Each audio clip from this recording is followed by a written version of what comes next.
पत्रकार हूं, बुराई ही लिखूंगा, और यदि बुराई समझ में नहीं आती है तो जनाब आप अपने कान बंद कर लीजिए। मेरे साथ हैं मेजर जीडी बख्शी जी, एक बार बात कर लेता हूं। जी सर, क्या किस तरीके से लोकतंत्र के चौथे पाए पे हत्या सर? देखिए साहब, आज हम बहुत दुखी हैं।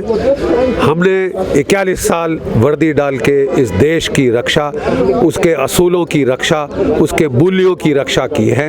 हम एक प्रजातंत्र है। जब हम लड़ते थे लड़ाई के मैदान में तो हम अपने जवानों को बोलते थे, बेटा तुम एक बड़ी खास चीज के लिए लड़ रहे हो। हमारा देश शी जिनपिंग का चीन नहीं, जहां किसी को भी उठा के पटक दिया जा सकता है, कारावास में किसी का भी गोली मारी जा सकती है, गला घोटा जा सकता है। उनके 60 जवान शहीद हुए, आज तक नहीं माना कि 60 जवान शहीद हुए। कोई श्रद्धांजलि भूल जाओ, माँ बाप को बोला शट अप। ठीक है साहब, ऐसे हम नहीं चाहते कि भारतवर्ष में हो। ये पाकिस्तान नहीं, ये शी जिनपिंग का चाइना नहीं, ये कोई बनाना रिपब्लिक नहीं, ये एक प्रजातंत्र है। प्रजातंत्र की जो यहाँ पे जो ट्रेडिशन है वो 2500 साल पुरानी है, क्योंकि महात्मा बुद्ध के समय में भी यहाँ प्रजातंत्र और गणतंत्र थे। ठीक है साहब, तो कोई समझता है कि हमको आज ही हमको पता नहीं चला प्रजातंत्र क्या है। आप हमारा बेवकूफ़ बनाकर प्रेस के ऊपर हमला करोगे, हमारी अभिव्यक्ति की आज़ादी का गला घोट दोगे, कुछ भी करोगे, मनमानी करोगे, कोई आपकी क्रिटिसिज्म करे तो आप उसकी जान के लिए पड़ जाओगे।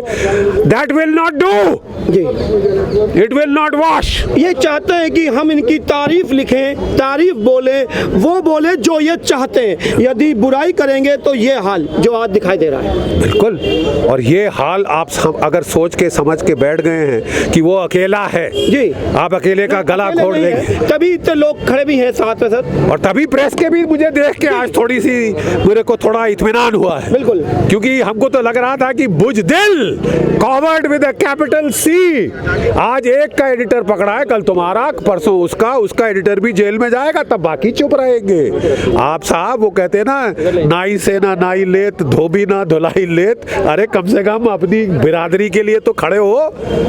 क्या हो गया है भारत की प्रेस को? क्या ये इमरजेंसी में हमने देखा था, सिर झुका के बैठ गए साहब, सिर झुका के बैठ गए, लेट गए, तलवे चाटने को तैयार। अरे 800 साल किया है आपने तलवे चाटने, अब बंद कराओ। ये आजाद देश है, और if you don't have a straight spine, हम फौजियों से सीखो, हम स्ट्रेट कर देंगे आपका। लेकिन हम ये नहीं सहेंगे साहब। अगर हम वहां लड़ाई के मैदान में लड़ सकते हैं तो हम यहाँ भी लड़ सकते हैं। क्या चुनौती मां सरकार और पुलिस को देंगे कि कितने समय में छूट जाने चाहिए अर्नब जी? देखिए साहब, ये मैं आज आह्वान दे रहा हूँ दिल्ली की सरकार को, सुप्रीम कोर्ट को, हमारे न्यायालय को, जो कि जिनका फर्ज है कि वो हमारे संविधान की रक्षा करें। वो देखें कि हमारा संविधान goes as per the rule of law, कानून के मुताबिक चलता है, संविधान के मुताबिक चलता है। किसने एब्रोगेट किया है हमारी कॉन्स्टिट्यूशन को, पहले ये पता चले। किसने घर का राज बनाया है ये पता चले। कि कोई कार्टून भी वहां बनाए तो आप उसका सर फोड़ देंगे एक फौजी का, जो फौज में इतने साल रह के आया, आज वो एक कार्टून बना रहा है। अरे कार्टून तो आपके पिताश्री भी बनाते थे, लेकिन वो दूसरे थे, वो हिम्मत वाले थे। वो हर करेक्ट चीज के लिए स्टैंड लिया उन्होंने, अपने लिए नहीं किया व्यक्तिगत स्वार्थ के लिए। उन्होंने हिम्मत करी, औरों के दर्द को उन्होंने कम करने की कोशिश करी। ये तो नया तरीका है साहब, ये तो नया तरीका है। आप जिसको मर्जी हम मरवा सकते हैं। भारत वालों, तुम कीड़े हो, हमारी तरफ देख के केवल तुम सलाम कर सकते हो साहब, साष्टांग दंडवत कर सकते हो, और कुछ नहीं साहब। हमको शक है, I have a doubt. I am a free citizen of a free country. मैं एक आजाद भारत का आजाद नागरिक हूँ। मैं आजाद जिया था, मैं आजाद मरूंगा।